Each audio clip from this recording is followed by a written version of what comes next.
میں تقریر ہی کے لیے دعوت سخن دیتا ہوں محمد عارف متعلم عربی اول کو موصوف تشریف لائیں۔ السلام علیکم ورحمۃ اللہ وبرکاتہ۔ بسم اللہ الرحمن الرحیم۔ الحمد للہ رب العالمین والصلاة والسلام على سید المرسلین محمد وآلہ وصحبہ اجمعین، اما بعد۔ کہ کھلتے چہروں پہ عجب نور نظر آتا ہے، کھلتے چہروں پہ عجب نور نظر آتا ہے، جس کو دیکھو وہی مسرور نظر آتا ہے۔ محبان وطن اور دانشوران ملت، آج کی اس محفل میں تحریک آزادی اور جہاد حریت میں علماء اسلام اور مسلمانان ہند کی تاریخی کردار پر کچھ گفتگو کرنے کا موقع مل رہا ہے، اور اپنے اسلاف و اکابر کی داستان اولو العزمی، بے مثال قربانی، ان کے تاریخ ساز کردار، صبر و استقامت کی سچی کہانی مسلمانوں کو سنانے کی سعادت حاصل ہو رہی ہے۔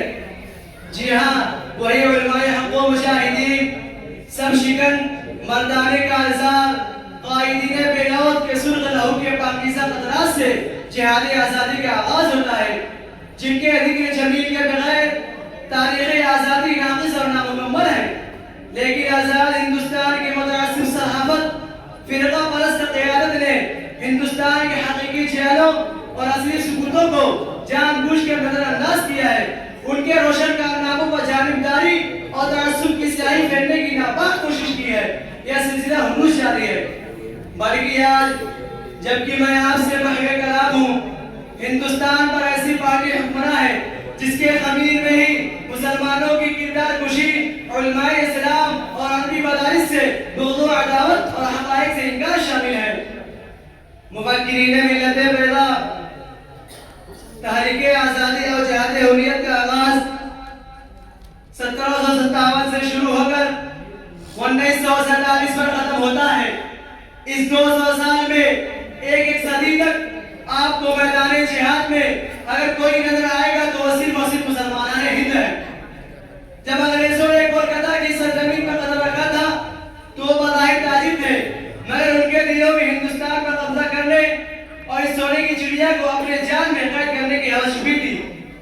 لہذا ایسٹ انڈیا کمپنی نے بہت جلد بنگال کی سرزمین پر قبضہ کرنا، راجاؤں مہاراجاؤں اور ان کے نوابوں کو لڑا کر ان کی جاگیروں کو ہڑنا شروع کر دیا تھا۔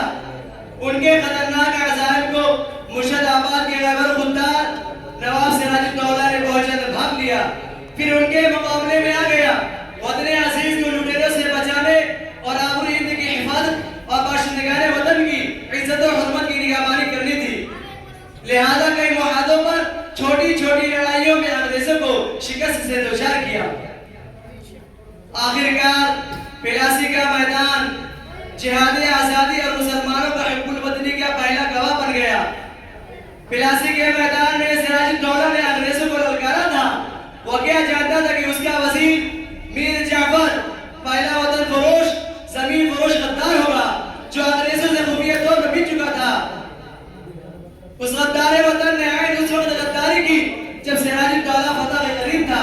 اگر وہ انگریزوں سے نہ ملا ہوتا تو ہندوستان کبھی غلام نہ ہوتا اور نہ مسلمانوں کی سلطنت کا چرا گل ہوتا۔ مگر غداری کی سبب بنگال کا شیر، بھارت کا ثبوت اور آزادی ہند کا پہلا ہیرو نواب سراج الدولہ جامع شہادت نوش کرتا ہے۔ حضرات گرامی، یہی سے کارواں حریت سے کفن باندھ کر چلتا ہے۔ مجاہدین اسلام سامراجی طاقت سے تبر آزما ہوتے ہیں۔